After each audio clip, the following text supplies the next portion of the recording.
ओ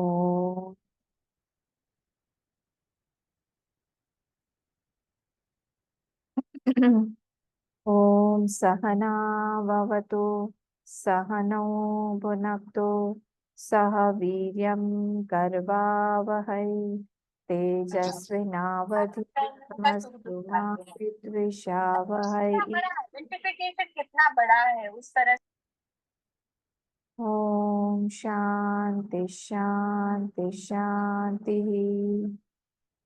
वक्रतुंड महाकाय सूर्यकोटि समप्रभ निर्विघ्नं कुरु मे देव सर्वकार्येषु सर्वदा। सरस्वती नमस्तुभ्यं वरदे कामरूपिणि विद्यारम्भं करिष्यामि सिद्धिर्भवतु मे सदा।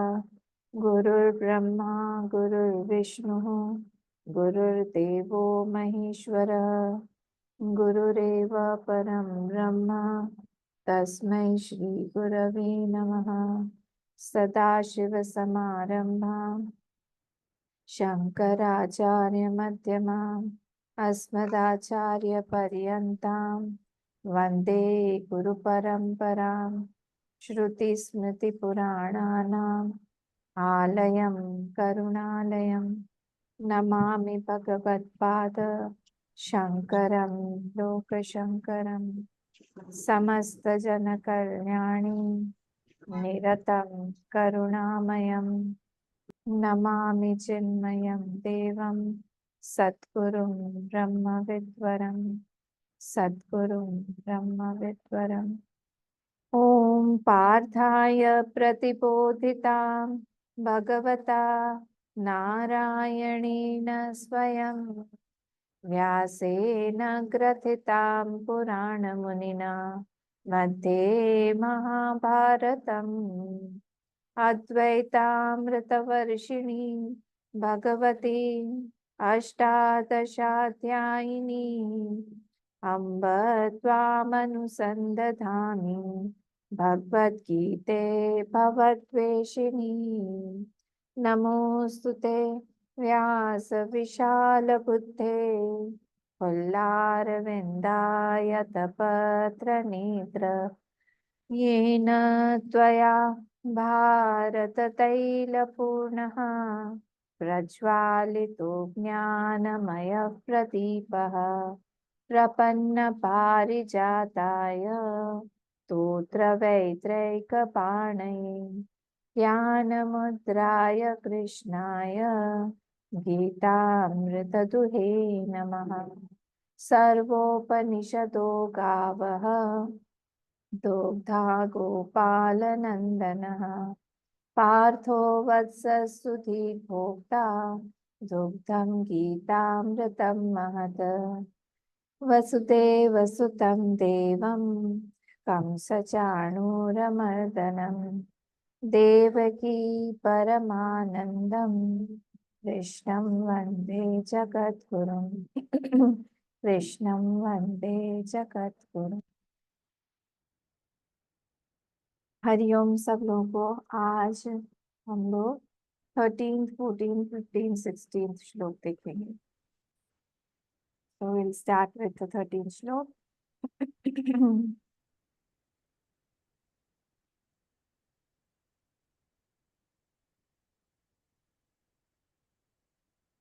ओम श्री परमात्मने नमः। अथ त्रयोदशोऽध्यायः। श्री भगवानुवाच सर्वतः पाणिपादं तत् सर्वतोक्षिशिरोमुखं सर्वतः श्रुतिमल्लोके सर्वमावृत्य तिष्ठति। सर्वतः पाणिपादं तत् सर्वतोक्षिशिरोमुखं सर्वतः श्रुतिमल्लोके सर्वमावृत्य तिष्ठति। सर्वेन्द्रियगुणाभासं सर्वेन्द्रियविवर्जितम् असक्तं सर्वभृच्चैव निर्गुणं गुणभोक्तृ च सर्वेन्द्रियगुणाभासं सर्वेन्द्रियविवर्जितम् असक्तं सर्वभृच्चैव निर्गुणं गुणभोक्तृ च। कौन चैंट करेगा? मैं करो अम्मा। अम्मा मैं उसके बाद सीमा जी कर लीजिए। सर्वतः पाणिपादं ततः सर्वतः शिशिरोमुखं सर्वतः श्रुतिमल्लोके सर्वममृत्य तिष्ठति सर्वेन्द्रियगुणाभासं सर्वेन्द्रियविवर्जितम् असक्तं सर्वभृच्चैव निर्गुणं गुणभोक्तृ च। Very good. नेक्स्ट सीमा जी अनम्यूट कर लीजिए। हाँ सर्वेन्द्रिय गुणाभासम 13th वन। नहीं सॉरी सर्वतः पाणिपादम नहीं सर्वतो नहीं, देखिए विसर्ग जो है ना वो फ बन जाएगा। ओ सर्व हाँ मैं भूल गई सॉरी पाणिपादम हाँ तत् तत् सर्वतः पाणिपादम तत् सर्वतः शिशिरोमुखम नहीं सर्व तत् पे आपको रुकना है। फिर से बोलिए सर्व अच्छा पाणिपादम सर्वतः पाणिपादम तत् सर्वतः शिशिरोमुखम सर्वतः श्रुतिमल्लोके। यहाँ पे श हो जाएगा। हाँ सर्वतः श्रुतिमल्लोके। अच्छा तो इस इसका भी होता है क्या? मैं सोची सिर्फ दंत श का होता है। सबका सब सारे श का होगा। आप अपने अच्छा। बुक में मार्क कर लीजिए तो आपको याद रहेगा वहां पे। तो यहाँ पे जो ये है विसर्ग ये आधा फ बनेगा। यहाँ पे आपको हाँ कॉमा हम्म, यहाँ पे आपको कॉमा डालना है। फिर सर्वतः श्रुतिमान लोके सर्वतः श्रुतिमान लोके जैसे हम शांति शांति शांति करते हैं। नहीं मैं समझ गई पर मेरे मन में ये था कि सिर्फ दंत श का होता है। ठीक है फिर से पढ़े। सर्वतः पाणिपादम तत् तत् सर्वतो तत् पूरा तत्व बोलेंगे। सर्वतः पाणिपादम तत् सर्वतः शिशिरोमुखम। सर्वतोक्षी ये तह नहीं होगा क्या? नहीं यहाँ पे बीच में हम ब्रेक आज नहीं तो कर बहुत रहे। गलती कर रही हूँ मैं। आपने प्रैक्टिस सर्वतः नहीं किया है। पाणिपादं ततः सर्वतोक्षिशिरोमुखं सर्वतः श्रुतिमल्लोके सर्वमावृत्य तिष्ठति नेक्स्ट सर्वेन्द्रियगुणाभासं सर्वेन्द्रियविवर्जितम् असक्तं सर्वभृच्चैव निर्गुणं गुणभोक्तृ च। गुड। नेक्स्ट मैं करूं? हाँ सर्वतः पाणिपादं तत् सर्वतोक्षिशिरोमुखं सर्वतः श्रुतिमल्लोके सर्वमावृत्य तिष्ठति सर्वेन्द्रियगुणाभासं सर्वेन्द्रियविवर्जितम् असक्तं सर्वविषयैव निर्गुणं गुणभोक्तृ च। गुड। नेक्स्ट मैं बोलूं? सर्वतः पाणिपादं तत् सर्वतोक्षिशिरोमुखम् सर्वतः श्रुतिमल्लोके सर्वमावृत्य तिष्ठति सर्वेन्द्रियगुणाभासं सर्वेन्द्रियविवर्जितम् असक्तं सर्वभृच्चैव निर्गुणं गुणभोक्तृ च। गुड। नेक्स्ट अम्मा मैं कहूँ? কৰিব পাৰিবনে? চেষ্টা কৰিছো अम्मा। ঠিক আছে। सर्वतः पाणिपादं ततः सर्वतोक्षिशिरोमुखं सर्वतः श्रुतिमल्लोके सर्वमावृत्य तिष्ठति सर्वेन्द्रियगुणाभासं सर्वेन्द्रियविवर्जितम् असक्तं सर्वभृच्चैव निर्गुणं गुणभोक्तृ च। Very good. गुड। नेक्स्ट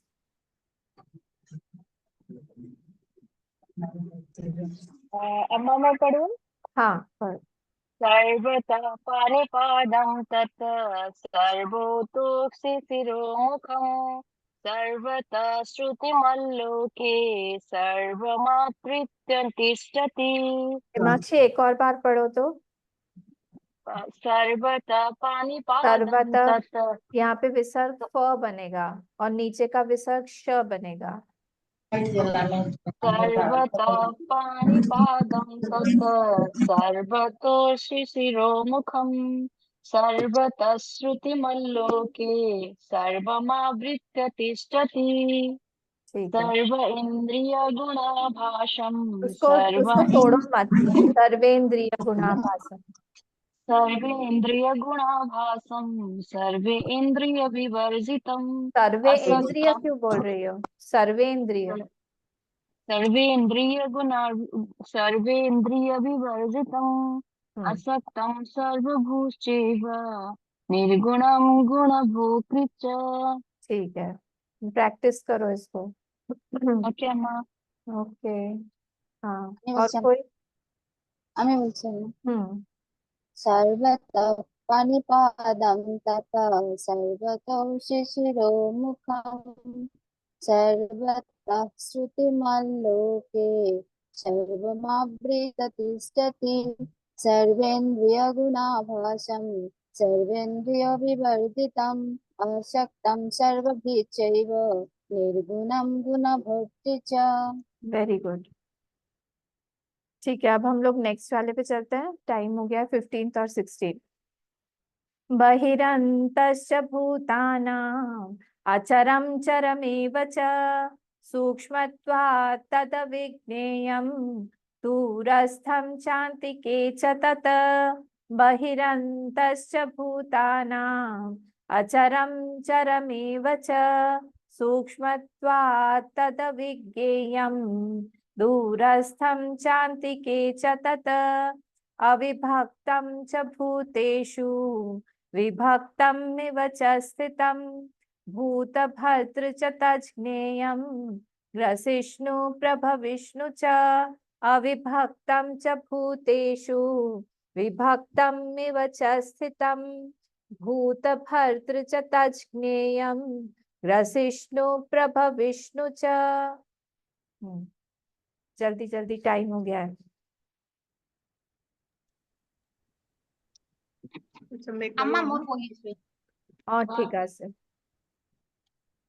बहिरन्तश्च भूतानाम् असरं शरमेव च सूक्ष्मत्वात् तदविज्ञेयं दूरस्थं चान्तिके च ततः। अविभक्तं च भूतेषु विभक्तम् इव संस्थितं भूतभर्तृ च तज्ज्ञेयं ग्रसिष्णु प्रभविष्णु च। Very good. हाँ गीता माँ। बहिरन्तश्च भूतानाम् अचरं चरमेव च सूक्ष्मत्वात् तदविज्ञेयं दूरस्थं चान्तिके च ततः। अविभक्तं च भूतेषु विभक्तमिव च स्थितं भूतभर्तृ च तज्ज्ञेयं ग्रसिष्णु प्रभविष्णु च। Very good. नेक्स्ट। मैं बोलूं? हाँ बोलिए। बहिरन्तश्च भूतानाम् अचरं चरमेव च सूक्ष्मत्वात् तदविज्ञेयं दूरस्थं चान्तिके च तत्। अविभक्तं च भूतेषु विभक्तमिव च स्थितं भूतभर्तृ च तज्ज्ञेयं ग्रसिष्णु प्रभविष्णु च। Good, very good. नेक्स्ट। हाँ। बहिरन्तस्य भूतानाम् अचरं चरमेव च सूक्ष्मत्वात् तदविज्ञेयं दूरस्थं शान्तिके च तत्। अविभक्तं विभक्तं च भूतेषु विभक्तं विवस्थितं भूतभर्तृ च तज्ज्ञेयं ग्रसिष्णु प्रभविष्णु च। गुड। झूमी। बहिरन्तश्च भूतानाम् अचरं चरमेव च सूक्ष्मतात तद्विज्ञेयं दूरस्थं चान्तिके च तत् अविभक्तं च भूतेषु विभक्तमिव च स्थितं भूतभर्तृ च तज्ज्ञेयं ग्रसिष्णु प्रभविष्णु च। गुड। और कोई बोलना चाहेगा? मैं बोलूं अम्मा? हाँ हम बोलिए। बोले बोलिए बोलिए आप बोलिए। हम बोले अम्मा। हाँ सुनीता जी बोलिए। बहिरन्तश्च भूतानाम् अचरं चरमेव च सूक्ष्मत्वात् तद्विज्ञेयं दूरस्थं चान्तिके च तत् अविभक्तं च भूतेषु विभक्तमिव च स्थितं भूतभर्तृश्च तज्ज्ञेयं ग्रसिष्णु प्रभविष्णु ग्रसिष्णु, ग्रसिष्णु प्रभ प्रभविष्णु प्रभ प्रभ विष्णु। ठीक है। मैं हाँ बोलूं अम्मा? हाँ जी। बहिरन्तश्च भूतानाम् अचरं चरमेव च सूक्ष्मत्वात् तद्विज्ञेयं रस्तं चान्तिके च तत् अविभक्तं च भूतेषु विभक्तमिव च स्थितं भूतभर्तृ च तज्ज्ञेयं ग्रसिष्णु प्रभविष्णु च। गुड। नेक्स्ट किसी को बोलना है? नहीं? चलो फिर हम लोग यहाँ पे हम लोग आज 22nd श्लोक देखेंगे। बहुत इंटरेस्टिंग है और इस पे मैंने पूरा एक क्लास लिया हुआ है। अगर आप लोगों को याद होगा तो किसी के घर में मैंने ये घर में गीता भी में भी लिया था यही वाला श्लोक। मीनाक्षी माँ के घर में था। अच्छा चलिए हम लोग 22nd वाला श्लोक पढ़ते हैं एक बार। उपदर्शानुमन्ता च भर्ता भोक्ता महेश्वरः परमात्मेऽपि चायुक्तः देहेऽस्मिन् पुरुषः परः। उपद्रष्टानुमन्ता च भर्ता भोक्ता महेश्वरः परमात्मेति चाप्युक्तः देहेऽस्मिन् पुरुषः परः। थोड़ा सा रिवाइज करके हम आगे बढ़ते हैं। तो हम लोगों ने देखा था कि यहाँ पे भगवान जो है वो हम लोगों को बता रहे हैं कि इस सृष्टि का कारण एक्चुअली क्या है। ये हमारे कई सारे गलत नोशंस है और हमको लगता है कि ये भगवान ने ईश्वर ने सृष्टि को बनाया हुआ है, पर भगवान ने यहाँ पे पूरी तरह से नकार दिया है। उन्होंने बोल दिया है कि मैंने यहाँ पे कुछ भी नहीं किया है। उन्होंने सब डायरेक्टली दिखा दिया है दोष किसका किसका है। तो उन्होंने बोल दिया यहाँ पे कि प्रकृतिम पुरुषम चैव विद्धि आदौ अनादौ उभौ अपि विकारांश गुणांशैव विद्धि प्रकृति संभवान। ये जो पूरी सृष्टि बनी हुई है ये दो जनों ने मिलके बनाई है। उसमें एक है प्रकृति और दूसरा है पुरुष। से बोले मेरा कोई काम नहीं है। तो फिर आप कौन है? नहीं मैं अनादि हूँ, तो मुझसे ही क्योंकि ये दोनों निकले हैं इसलिए ये दोनों भी अनादि हैं, क्योंकि मुझसे ही प्रकृति और पुरुष दोनों आए हैं। और मैंने आप लोगों को समझाया था कि प्रकृति जो है वहां पे अपरा प्रकृति और परा प्रकृति दोनों। तो इन सब ये टर्मिनोलॉजीज है, टेक्निकल वर्ड्स है थोड़े से।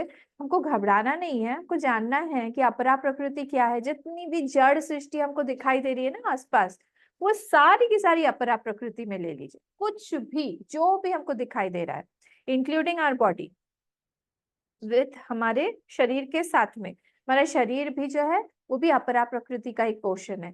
पर जहां जहां पे भी चेतनता दिखाई दे रही है उसको आप अलग कर दीजिए, वो जो है उसको हम बोलेंगे परा प्रकृति।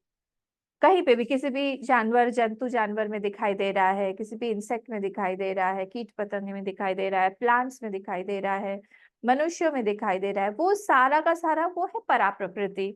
अब वो परा प्रकृति जो है उसी को यहाँ पे पुरुष बोल दिया है, प्रकृति को जो है वहां पे अपरा प्रकृति बोल दिया है। इन दोनों को मिलाकर ही पूरी की पूरी सृष्टि की रचना हुई है, बस और कुछ नहीं, ज्यादा कुछ नहीं।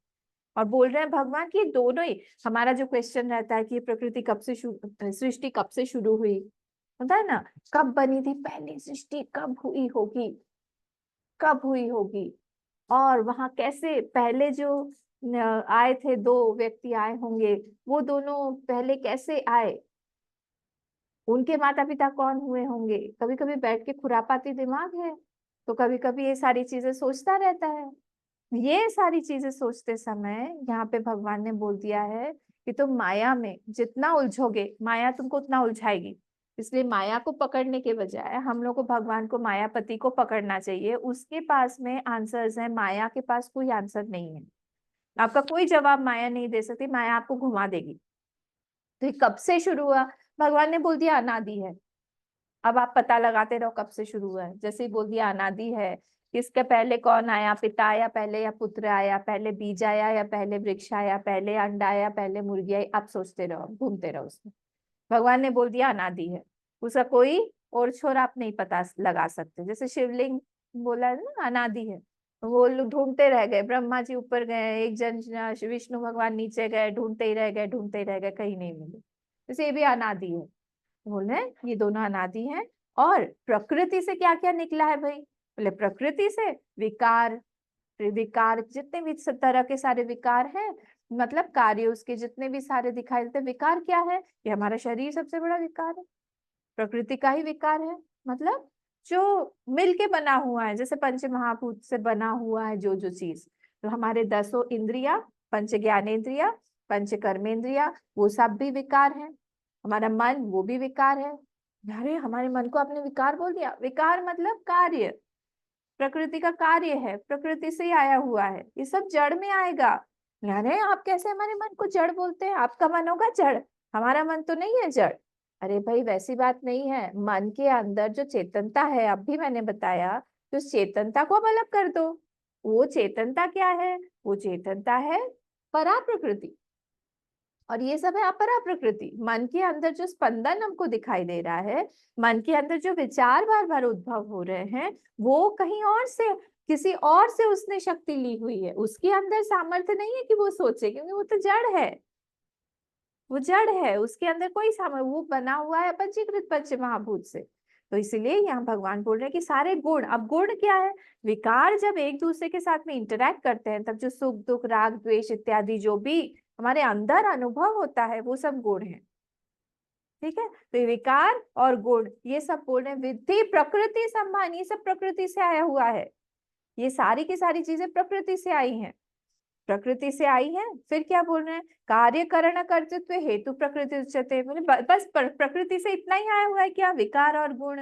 नहीं, रुक जाओ। कार्य करण कर्तृत्व, बोले कार्य और करण जो हमको दिखाई दे रहे हैं, मतलब कार्य मतलब ये सारा का सारा जो भी पंच महाभूत से बना हुआ है। मैंने आप लोगों को बताया था, कैटेगराइज किया हुआ था कि क्या क्या कारण है। 3 कैटेगरी मैंने बताया था, एक तो कारण है, एक कार्य कारण है, और एक सिर्फ कार्य है।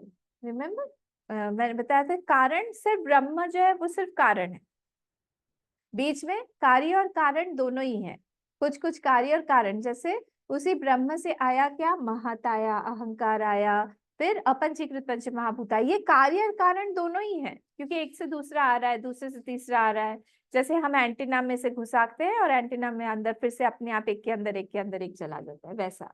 और बाकी फिर अपंचीकृत पंच महाभूत के बाद में जितने भी आए, मतलब क्या, मतलब पंचीकरण हुए वो पंच महाभूत, फिर उससे हमारी इंद्रियां बनी, उससे हमारे ज्ञानेन्द्रिय और कर्मेंद्रिय सारे 10-10, और एक मन, ये जो 16 ये सारे के सारे कार्य हैं।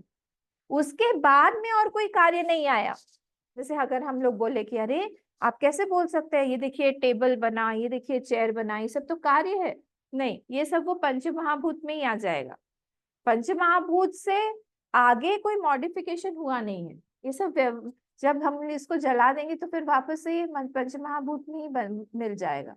तो ये सब पंच महाभूत का ही इफेक्ट है, इसके आगे कुछ चीज आगे बनी हुई नहीं है। इसलिए ये सब कार्य है। तो बोल रहे हैं यहाँ कार्य और करण कर्तृत्व हेतु प्रकृति रुच्यते। देखिए यहाँ हम लोग को अलग अलग करने के लिए भगवान साधना बता रहे हैं कि तुम सब कुछ में फंस मत जाओ। तुम्हारी बहुत गड़बड़ आदत है कि तुम कुछ भी करते हो उसमें फंस जाते हो, कहीं पे भी जाते हो फंस जाते हो, कहीं पे भी करते हो बोलने मैंने किया है, कुछ भी सुख दुख होता है तो बोलते हो मैं सुखी हूँ मैं दुखी हूँ। नहीं, ये क्या हुआ? ये कोई बात नहीं हुई। बोल रहे पुरुष सुख दुखाना भोक्तृत्व हेतु रुच्यते। ये जो तुम्हारा भोक्तृत्व है ना, इसको तुम थोड़ा कम करो। ये भोक्तृत्व में तुम बहुत फंस जाते हो, मतलब एंजॉयशिप और डूअरशिप में तुम बहुत ज्यादा फंस जाते हो, इससे थोड़ा बाहर निकलो। तो हमारी यहाँ पे साधना क्या होनी चाहिए? कुछ भी हम कर्म कर रहे हैं, अपने आप को हम अलग करके देखें और कार्य को सबको अलग अलग अलग अलग करें कि ये सारा कार्य है, करण है, मैं उससे अलग हूँ, मेरा उससे कोई लेना देना नहीं है। I am not attach to anything in this world. कि जो भी सारी की सारी चीजें हैं, ये कहाँ पे आ रहा है? कार्य और करण में ही आ रहा है, मैं नहीं हूँ उसमें। किसी को अलग अलग अलग अलग ही जो दृष्टि बनानी पड़ती है। देखिए कुछ कुछ चीजें चीजें होती है जो संस्कृत होती है, लैंग्वेज वाला संस्कृत नहीं, तो संस्कार डालने पड़ते हैं। जैसे अगर हम लोग बोले तो खाने का संस्कार, खाने हम लोग को सब लोगों को है, हम लोग खाते पीते हैं, पर क्या खाना है क्या नहीं खाना है इसका संस्कार डालना पड़ता है। बोलने का हम लोगों को सबको आदत है, एक होती है आदत, एक तो एक होता है संस्कार। तो आदत हम सब लोगों को पड़ जाती है, पर उसी आदत में कौन सी आदत हमको रखनी है, कौन सी आदत नहीं रखनी है, कौन से थॉट्स हमको रखने हैं, कौन से थॉट नहीं रखने हैं, कौन से विचारों को और बढ़ाना है, अच्छे विचारों को, कौन से विचारों को और थोड़ा सा घटाना है क्योंकि ये हमारे आगे के लिए अच्छे नहीं है, ये सब हमको सोचना पड़ेगा। जब हम एक भक्त बनना चाहते हैं तो हम लोग को भक्ति के सारे विचार हमको बढ़ाने पड़ेंगे।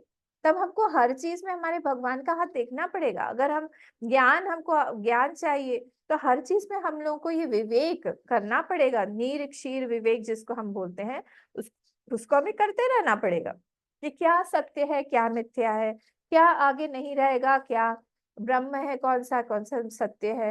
ये सारी की सारी चीजें, इसको बोलते हैं हम विवेक करना, पृथक करना। विवेक में ना विच धातु है, इंग्लिश वाला विच नहीं, विच संस्कृत वाला, मतलब विच धातु है, विच पृथक करने, अलग अलग अलग अलग करके हर चीज को हम देख पाए। जो भी हम सामने देख रहे हैं ना, आज की हमारी आदत है, देखिए फिर से आदत है उसको as it is face value पर लेना। मतलब क्या हुआ, जो भी हमको चीज दिखाई दे रही है उसको हम वैसा ही देखते हैं। जैसे अभी मुझे सामने दिखाई दे रहा है चेयर, चेयर के पीछे है कर्टन, तो मुझे कर्टन ही दिखाई देगा, चेयर ही दिखाई देगा। पर जो एक साधक है वो इसको अलग से देखेगा, वो बोलेगा कि ये कर्टन नहीं है, ये कर्टन धागा है, धागा धागा नहीं है, धागा कॉटन है, कॉटन नहीं है, मतलब कॉटन क्या है, पेड़ है, पेड़ नहीं है, पेड़ से फिर हम आगे पृथ्वी पे जाएंगे, अर्थ एलिमेंट से वाटर पे जाएंगे, वाटर से हम फायर पे जाएंगे, फायर से हम एयर पे जाएंगे, एयर से हम स्पेस पे जाएंगे, स्पेस से हम आत्मा पे जाएंगे। तो क्या क्या है, वो दृष्टि हमारी बनानी पड़ेगी, इसको बोलते हैं संस्कृत दृष्टि। तो संस्कार डालना पड़ता है कि हम जो भी कुछ सामने देख रहे हैं, don't take it at face value. जो भी दिखाई दे रहा है हमको उसके पीछे जाइए, ये आदत डालनी पड़ती है। कोई भी सिचुएशन हमारे सामने, उसके पीछे जाइए कि किसका हाथ है इसमें। भगवान के बिना हमारे पास में कोई सिचुएशन नहीं आ सकती है। दृढ़ विश्वास हमको होना चाहिए कि नहीं, हमारे भगवान जो है वो हमको इतना प्रेम देता है, इतना प्यार करता है कि कोई भी एक सिचुएशन हमारे सामने आ गई, वो हो नहीं सकता है कि उनके परमिशन के बिना हमारे पास में आई हो। तो कार्य करण कर्तृत्व हेतु प्रकृति उच्यते, पुरुष सुख दुखा नाम भोक्तृत्व हेतु उच्यते। ये एंजॉयर जो बैठा हुआ है ना, इसको हमको दूर करना है। भोक्ता, हर चीज में जो हम घुस जाते हैं, हर चीज में हमको लगता है मैं, हमको दूर रहना चाहिए इन सब चीजों से कि हम भोक्ता नहीं है, हम भोक्ता नहीं बन सकते हैं। आत्मा कहाँ से किस चीज का भोग करेगा, ब्रह्म कहाँ से किस चीज का भोग करेगा।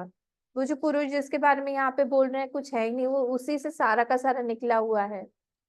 जैसे भगवान श्री कृष्ण के बारे में बहुत सारे मिथ्स, बहुत सारे ऐसे नोशंस बने हुए हैं कि उन्होंने जो है रास किया। अरे भाई, तुम नहीं कर पा रहे हो इसीलिए। बोले हाँ, उन्होंने इतने सारे गोपियों के साथ में जो दूसरों की पत्नियां थी उनको बुला के रात में लेके जाके उन्होंने रास किया, ये तो गड़बड़ बात है। उन्होंने बहुत कुछ और भी किया, वो तो तुम्हारे नजर में नहीं दिखता है, सिर्फ तुम्हारे नजर में राशि दिखता है। वो कालिया पर भी नाचे, नाच के दिखाओ। उन्होंने 7 दिन तक अपने छोटे से छुंगली पर पर्वत उठा के रखा, वो करके दिखाओ।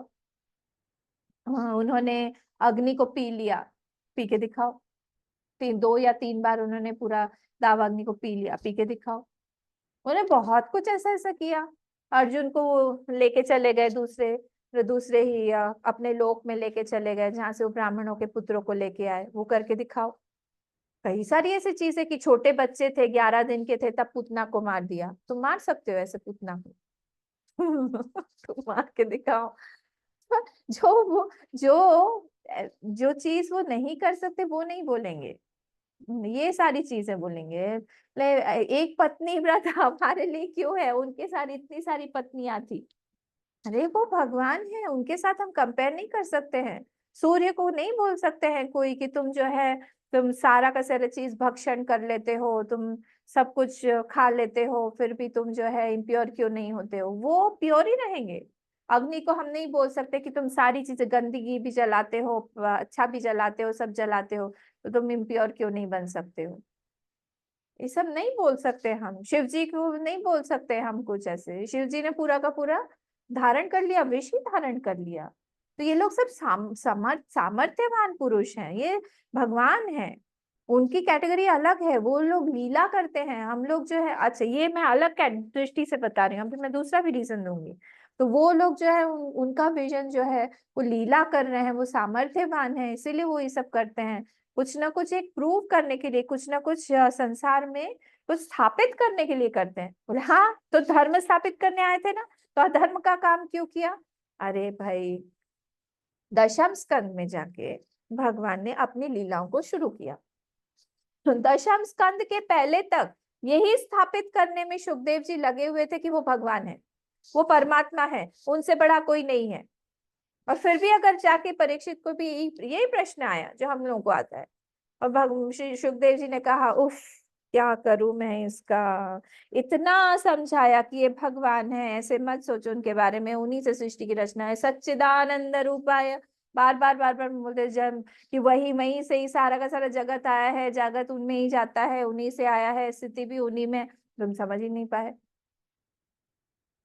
क्या करूं मैं तुम्हारा। तो यहाँ पे हमको भी ये सोचना है कि वो जो है हमारे हाथ से, अगर हम लोग खेलते हैं, क्रीम लगा रहे हैं, धोते हैं, तो क्या इसमें काम वासना है क्या? इसमें तो कोई काम नहीं है, इसमें तो कोई वासना नहीं है,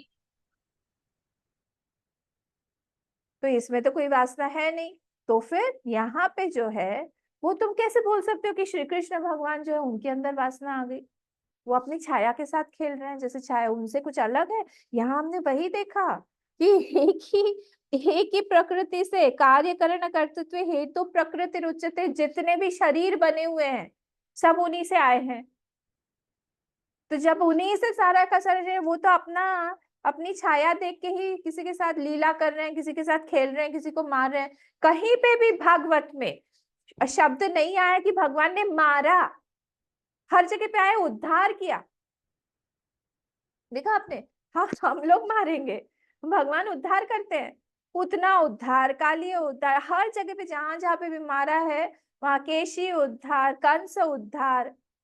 भगवान जहां पे भी किसी को मारते भी थे, कुछ भी करते थे, वो उसको डायरेक्टली अपनी गति देते थे। यही तो प्रश्न पूछ लिया ना ब्रह्मा जी ने आखिरी में।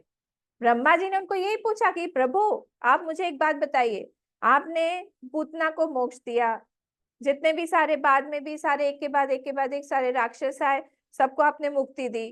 बोले हाँ दी। तो अब इन गोपियों को, इन ये सारे के सारे जो भी ग्वाल बाल है उनको, और जो आपके माता हैं इन लोगों को, इन्होंने आपको इतना प्रेम दिया है, इतना खिलाया पिलाया है, हमेशा आपके आसपास में रहते हैं, इतनी भक्ति करते हैं, आपके सिवा इनका और कोई है नहीं, इनको आप क्या देंगे? क्या देंगे आप इनको कुछ दे ही नहीं सकते। बोले हाँ मैं इनको तो कुछ नहीं दे सकता हूँ। बोले ठीक है, अब आप एक प्रण कीजिए। ये क्या प्रण करना है? आप हाथ में जल लीजिए। बोले ठीक है, हाथ में जल लेना। अब मेरे पीछे बोलिए। बोले मैं श्री कृष्ण, श्री कृष्ण इस गोकुल धाम को छोड़, गोकुल या वृंदावन धाम को छोड़ के, वृंदावन धाम को छोड़ के एक पद भी कहीं भी कहीं भी कभी भी नहीं जाऊंगा, नहीं जाऊंगा। बोले तथास्तु। भगवान से उन्होंने ये संकल्प दिलवा दिया कि वो एक पैर भी बाहर नहीं रखेंगे वृंदावन के बाहर। व्रजम त्यज्य अहम एक पदम न गच्छामि, कदापि न गच्छामि। नहीं, इसलिए क्या है, क्योंकि भगवान से ही सब आया हुआ है। तो भगवान अपने ही शरीर के साथ में, अपने ही शरीर के साथ में कोई खेलता है क्या? किसी को काम वासना होती है क्या? वहां पे तो काम वासना हमारे मन में है जो बोल रहा है भगवान के लिए। जैसी जैसी जिसकी जिसकी दृष्टि होती है ना, वैसा ही वो देखता है बाहर पे भी, उसकी वैसी सृष्टि होती है। तो आप किसी को नहीं छोड़ा, उसने भगवान को भी नहीं छोड़ा। आप अब यहाँ पे इन श्लोकों को देख के बताइए भगवान को कैसे काम वासना किसी के ऊपर आ सकती है? कैसे आ सकते हैं? भगवान वहां लीला करते हैं। जैसे मैं जो हमेशा कोट करती हूँ, फर्स्ट वाला श्लोक, भगवान अपि तारात्रि शरदोत्फुल्ल मल्लिका वीक्षरन्तुम मनश्चक्रे योग मायाम समाश्रितः। ये पहला वाला श्लोक है रास पंचाध्यायी का। भगवान अपि तारात्रि शरदोत्फुल्ल मल्लिका, सब जगह सुंदर शरदोत्फुल्ल मल्लिका, सुंदर मल्लिका वगैरह सब फूल रहे थे, रात की बात थी। भगवान अपि तारात्रि शरदोत्फुल्ल मल्लिका वीक्षरन्तुम मनश्चक्रे, उन्होंने मन को चक्रे बनाया। किसके मदद से? योग माया उपाश्रिता, योग माया को बुलाया। मतलब मेरा मन बनाओ, क्योंकि इन्होंने कात्यायनी व्रत किया है योग, क्योंकि इन्होंने गोपियों ने मेरी आराधना की है कि मुझे वो पति रूप में पाना चाहती हैं, फल मुझे देना पड़ेगा, मेरा मन वैसा बनाओ। नहीं तो इन श्लोकों को देख के आपको क्या लगता है? वो जो स्थिति में है एब्सोल्यूट, वो जो परम स्थिति में, वहां से कोई भी काम वासना आ सकती है किसी के अंदर? तो भगवान ने वहां फिर से लीला की, सारी की सारी लीला आप अगर बाहर से देखेंगे आपको काम वासना की लीला लगेगी। इसीलिए अधिकारित्व तो नहीं होता है रास लीला पढ़ने का, सबका नहीं होता है। बाकी की सारी चीजें आप पढ़ लीजिए, रास लीला समझ में ही नहीं आएगी। आएगी नहीं तो भगवान किसी किसी को ही समझाते हैं, सबको समझाते भी नहीं है। तो यहाँ पे भगवान वही बोल रहे हैं, जब मुझसे ही सारी सृष्टि आई हुई है, सब कुछ मुझी से आया हुआ है, सब कुछ तो तुम देखो कि मेरे तरफ आने का रास्ता भी क्या है। ये जो तुमने सब काल्पनिक अपना बना लिया है अपने आसपास, उसको तोड़ने की कोशिश करो। उसको तोड़ोगे तभी तुम समझोगे कि अपनी कल्पना की दुनिया क्या है। ठीक है, आगे चलते, नहीं तो मैं फिर से इसी श्लोक में रह जाऊंगी। बहुत कुछ है बोलने को। फिर पुरुषः प्रकृतिस्थो हि भुंक्ते प्रकृतिजान् गुणान् कारणं गुणसंगोस्य सद असद योनि जन्मसु।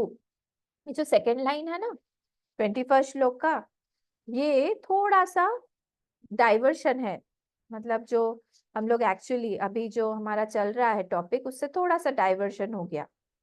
तो यहाँ पे भगवान बोल रहे हैं कि जो पुरुष है, जो प्रकृतिस्थ है, जैसे मैंने बताया था आपको, गृहस्थ, मनस्थ, विश्वस्थ, मतलब स्थ मतलब होता है जो उसमें एस्टैब्लिश्ड है।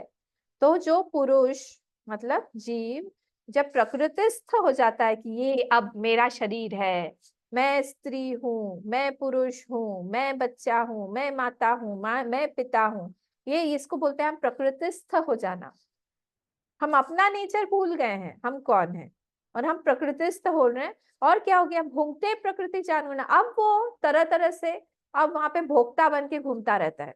दो दो दो, भोक्ता मतलब भिखारी, और कुछ नहीं। भोक्ता मतलब भिखारी, क्योंकि जो भोक्ता है वही मांगेगा, नहीं मिलने पर दुखी होगा।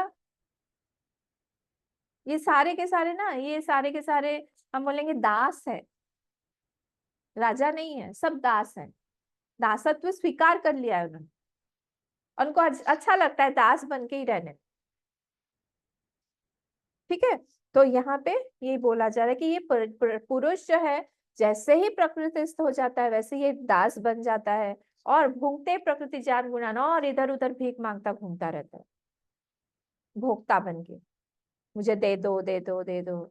और कारणम गुण संगो से, इस कारण ही जब उसका गुणों के साथ संग होता है, सत्व रजस तमस गुण इत्यादि इत्यादि, यहाँ पे गुण मतलब हो गया ये ऊपर 19th वाला गुण। हाँ, 19th वाला गुण मतलब जब इंटरेक्शन होने लगता है विकारों में और कार्य में, तब अंदर जो पैदा होता है वो सारे गुण, राग द्वेष सुख दुख ईर्ष्या मद लोभ इत्यादि, ये सारी की सारी जो भी चीजें हैं, ये जैसे ही आती हैं उसके अंदर, सत असद योनि जन्मसु, फिर उसका जन्म निश्चित हो गया, कहीं ना कहीं जाके उसका अब जन्म होगा उसके इच्छा के अनुसार, उसने जैसा जैसा सोचा हुआ है वैसे वैसे अनुसार जन्म होगा।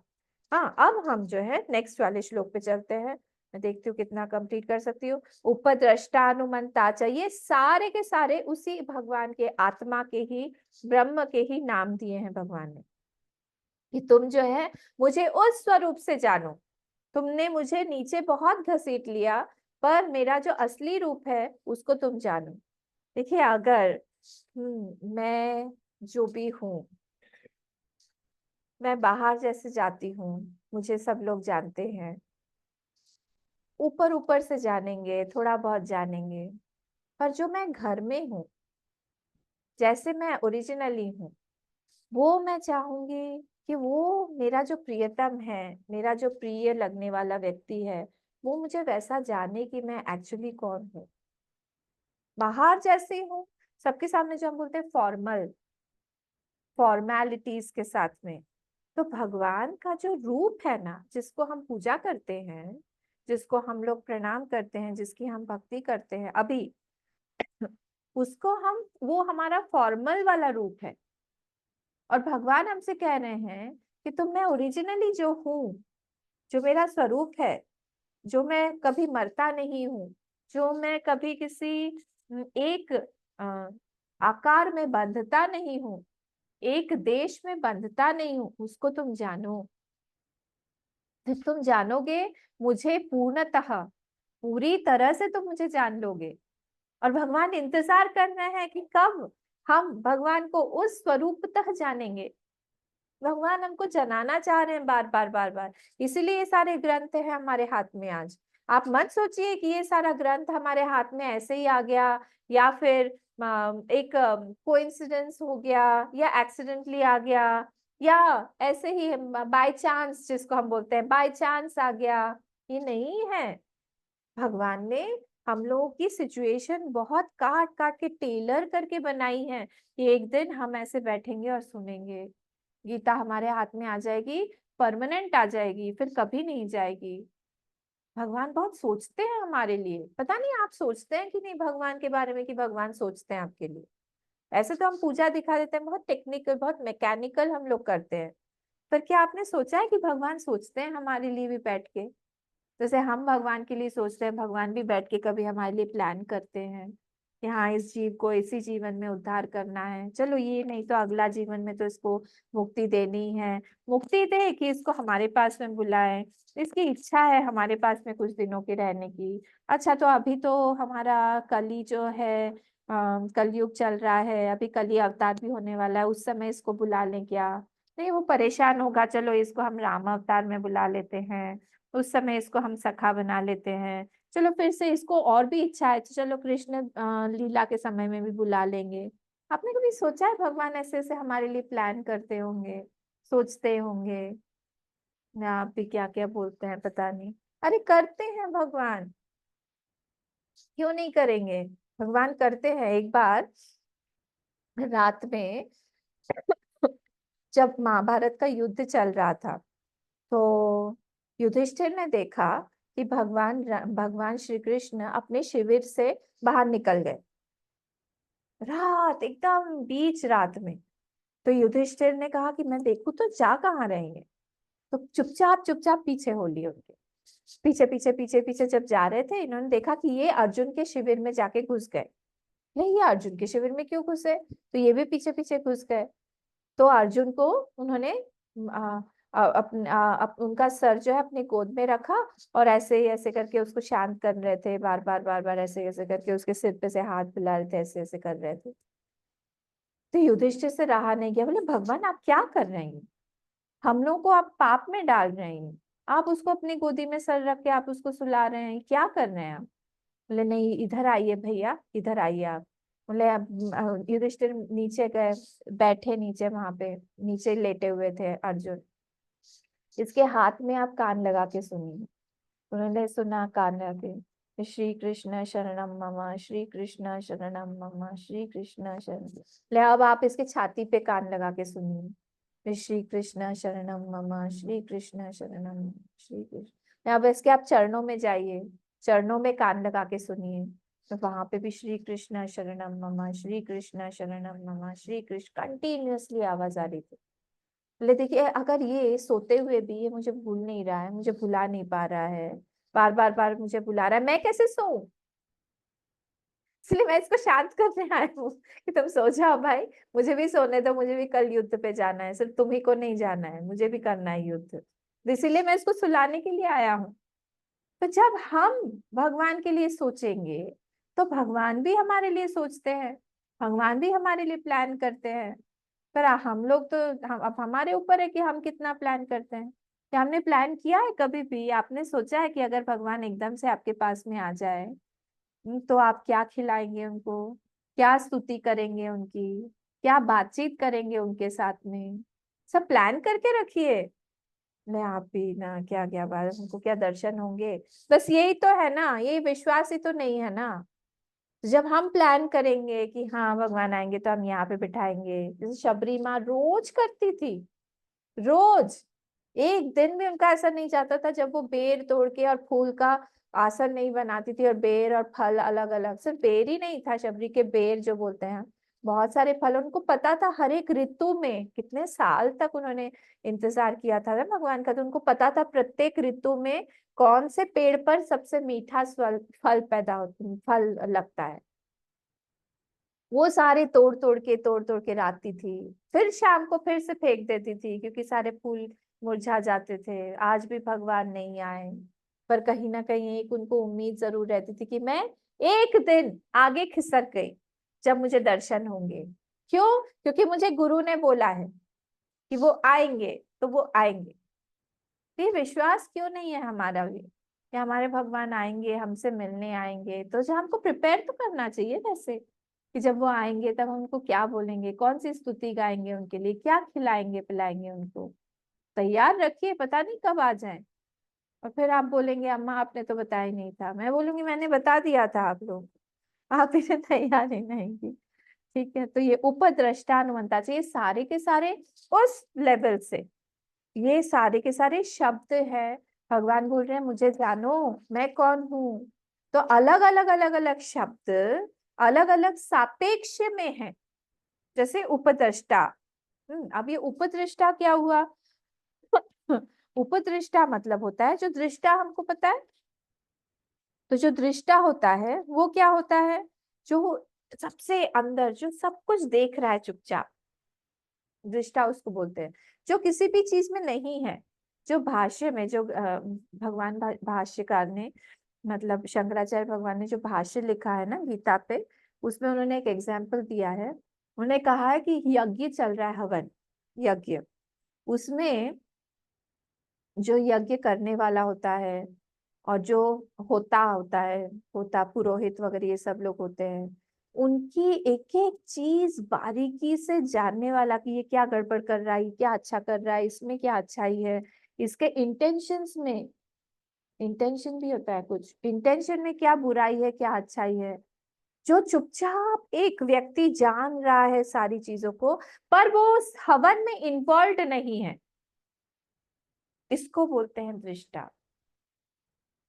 हर एक चीज में वो देख रहा है। वैसे ही हमारे अंदर में भी ये जो दृष्टा है, ये हमारे अंदर बैठ के सारी की सारी चीजों को देख रहा है, हमारे प्रत्येक कर्म को देख रहा है, हमारा प्रत्येक कर्म हम किस इंटेंशन से कर रहे हैं, हमारा क्या हमारे मन में भावना चल रही है उसके पीछे, सब कुछ वो जान रहा है। पर वो कुछ वहां पे अपना ऐड नहीं कर रहा है या फिर वो उसमें इन्वॉल्व नहीं है। इसको बोलते हैं उपदृष्टा। उपदृष्टा उपदृष्टा, आपको लगेगा उप लगा दिया तो इसका मतलब उपराष्ट्रपति या ऐसे कुछ डिप्यूटी जिसको हम बोलते हैं, वैसा कुछ नहीं है। उपदृष्टा मतलब एकदम क्लोज दृष्टा, जो जिससे क्लोज और ज्यादा कोई हो ही नहीं सके, इनर मोस्ट, उससे ज्यादा हमारा क्लोज और कोई नहीं हो सके। और दूसरा क्या है, जिसके प्रेजेंस में, जिसके प्रेजेंस से ही, जिसके होने मात्र से ही सारी की सारी चीजें हो रही हैं अपने आप, उसको बोलते हैं हम दृष्टा, उपदृष्टा। ठीक है, तो ये हुआ हमारा उपदृष्टा। तो उपदृष्टा जो होता है वो क्या है, वो सारी की सारी गुण दोषों को जान रहा है। ये होता का, यज्ञ का और ऋत्विक का, यजमान का, सब कुछ जान रहा है, पर वहां पे वो इन्वॉल्व नहीं है, टोटली अनइन्वॉल्व। उसमें वो कुछ कर नहीं रहा है, वो देख रहा है बस। ठीक है, तो वो बहुत क्लोज। सेकंड क्या है, सेकंड मीनिंग है बहुत क्लोज, बहुत अंदर जाके वो बैठा हुआ है, वेरी क्लोज। कितना आत्मा हमारे कितने क्लोज है, अगर मैं आप लोगों से पूछूं कि आत्मा हमारे कितने पास है, तो इसका आंसर क्या देंगे, लहर के जितने पास पानी है। सोचिएगा थोड़ा सा। आपका कोई आभूषण है, आभूषण के जितने पास स्वर्ण है, सोना है। कपड़ा है कोई, कपड़े के जितने पास धागा है। वैसे ही आत्मा हर एक चीज में ओतप्रोत है, उसके बिना है ही नहीं,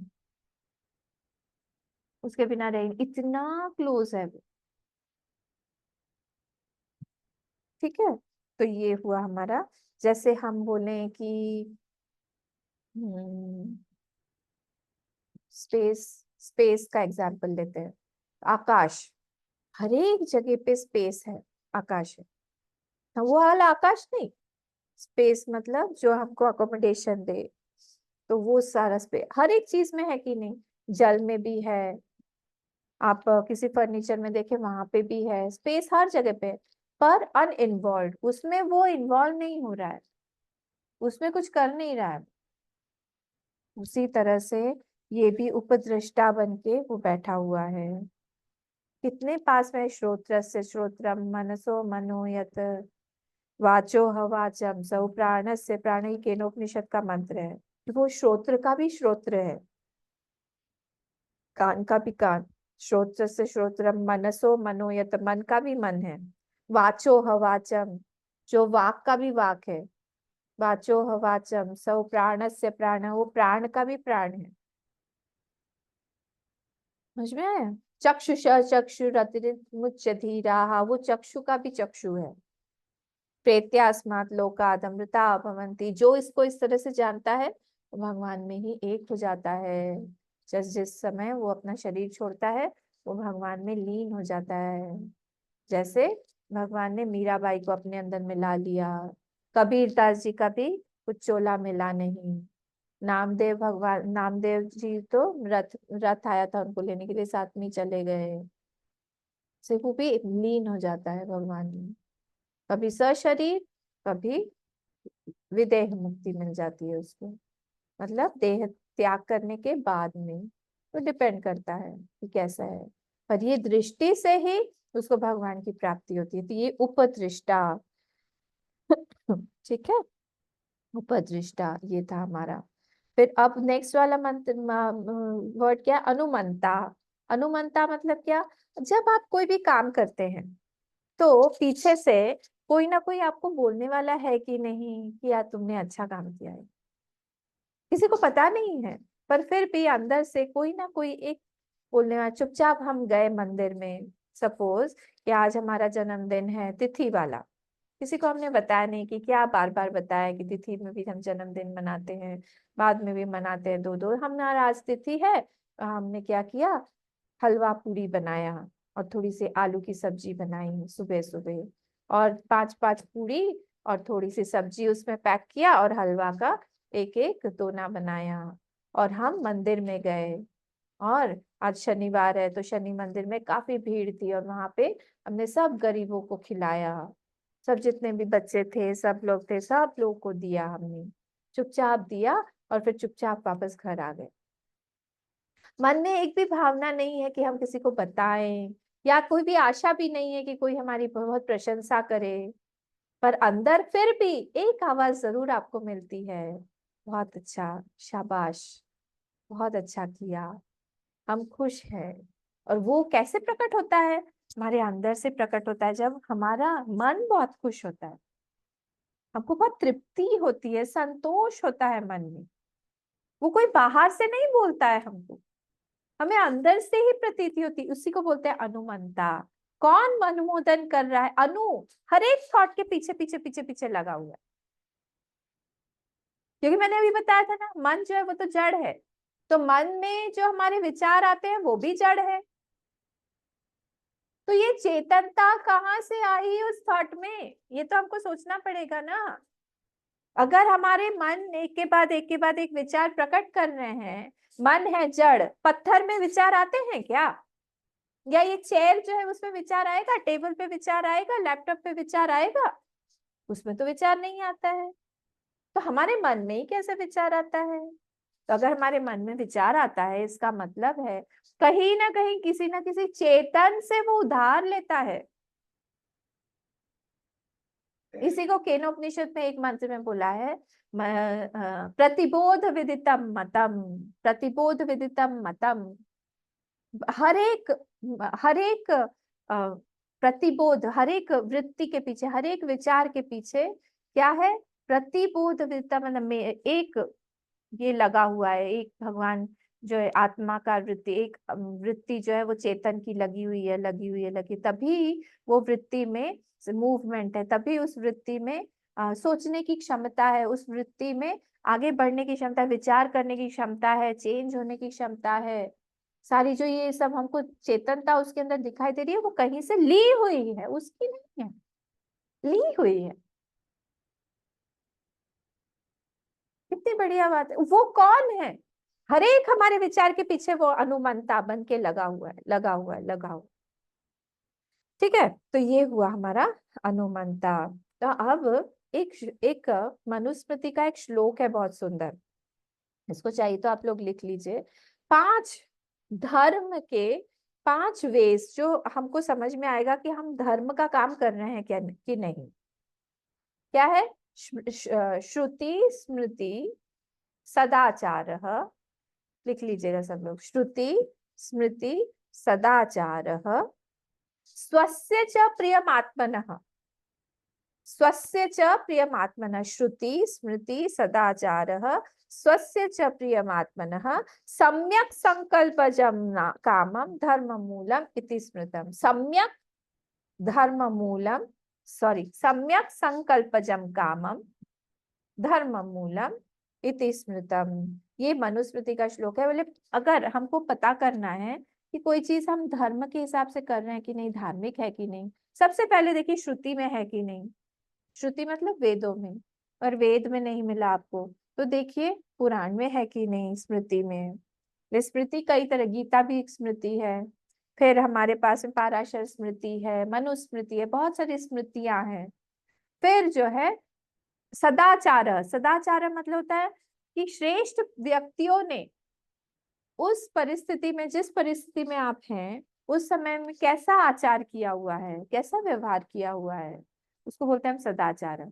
और जो चौथा है जिसके बारे में मैंने ये श्लोक लिया है, उसको बोलते हैं स्वस्य च प्रियमात्मना। आपकी आत्मा उसको क्या बोलती है, आपकी आत्मा अनुमोदन करती है कि नहीं। मनुस्मृति में बोला गया ये श्लोक कि अगर आपकी आत्मा अनुमोदन कर रही है, वहां पे अनुमंता बन के बैठे हुए हैं ये भगवान जी हमारे, प्रभु जी हमारे। और 5वां क्या है? सम्यक संकल्पजम कामम, अच्छे से अगर हमारा संकल्प जो है हमने अच्छे से लिया हुआ है और हम पूरा करने वाले हैं उस काम को, अच्छा कोई संकल्प है, तो ये पांचों हमको बताएंगे क्या, धर्म मूलम इति स्मृतम। तो धर्म का ये मूल होगा, धर्म धार्मिक कार्य होगा इस चीज से। ठीक है, तो यहाँ पे हमको बहुत इस अनुमंता से हमको बात करने के लिए उसका उसका विचार क्या है, वो हमारे विचारों से अनुमोदन करता है कि नहीं, इसलिए हमारा थोड़ा सा जप तप हमको बढ़ाना पड़ेगा, थोड़ी साधना बढ़ानी पड़ेगी, थोड़ी सी हमारे अंदर में शुद्धता बढ़ानी पड़ेगी। बचपन में हमको आवाज बहुत क्लियर आती थी, सबको सबको आती है। और वो हम धीरे धीरे धीरे धीरे करके जितने बड़े होते जाते हैं उसको हम या तो दबा देते हैं या फिर हम लोग नेग्लेक्ट कर देते हैं, तो वो बोलना चुप कर देते हैं। कितना कोई सुनेगा, मतलब बोलेगा ना, जब कोई सुनता ही नहीं है तो हम भी नहीं बोलते हैं जब हमारी कोई बात नहीं सुनता। तो हम जब बड़े होते जाते हैं, उठते जाते हैं, हम संसार की बात इतनी सुनते हैं तो बेचारे भगवान जी बोलना बंद कर देते हैं। ये यहाँ अनुमंता बन के बैठे हुए अंदर। किसी कोई भी गलत काम करके देखिए, वो सबसे पहले बोलेंगे ये गड़बड़ कर दिया ना तुमने, क्यों ऐसा किया। हमारे अंदर पेशेंस नहीं है, धीरज नहीं है, धैर्य रखो, अपना धैर्य बढ़ाओ, बोलेंगे जरूर वो अंदर से। और कभी कभी हम सुनते हैं, कभी बोलते हैं तुम चुप रहो जरा, हमेशा हमारी गलती दिखती है, या हम सुनते ही नहीं है उसकी बात। फिर वो अगले बार से थोड़ी सी धीमी आवाज आएगी, फिर थोड़ी धीमी आएगी, फिर धीरे धीरे करके वो आवाज खत्म हो जाती है। इसके विपरीत अगर हम सुनने लग जाए उसकी आवाज, हम और उसके तरह से माने, बात करें उससे, ये सब करें, तो धीरे धीरे धीरे वो लाउड होती जाती है बहुत, जो साधकों में होती है, जो संतों में होती है। इसलिए हम संतों के पास जाते हैं, संतों के पास जाके बोलते हैं कि हमारी बात आप ये भगवान से बोल दीजिए। क्यों, हम नहीं बोल सकते? हमारे अंदर भी उतनी ही अनुमंता है जितने एक संत में है कि नहीं? पर हमने वो डेवलप नहीं किया है, क्योंकि भगवान ने यहाँ पे खुद नहीं बोला है कि प्रकृति प्रकृति संभवान, सब कुछ तो प्रकृति से ही आया हुआ है। प्रकृति कहाँ से आई हुई है? भगवान से ही आई हुई है। तो सब कुछ तो वहीं से आया हुआ है। तो जितना एक संत में, एक साधु में जितने भगवान है, हमारे अंदर में भी है। हमको वो डेवलप करना पड़ेगा, हमको निकालना पड़ेगा बाहर। हमने बहुत कचरे में दबा दिए। जैसे कभी कभी अलमारी हमारी फुल हो जाती है, सब आई एम श्योर सबकी हुई होगी, और कुछ अच्छी चीज, अच्छा वाला कपड़ा कुछ होगा, वो एकदम नीचे पीछे हम भूल ही जाते हैं उसके बारे में, और ऊपर इतने सारे कचरे सब ऊपर ऊपर रखा रहता है कि फिर हमारा ध्यान उस पे जाता ही नहीं है। ऐसे ही हमारे भगवान जी जो है हमारे चले गए पीछे, उसको निकाल के लाना है वापस।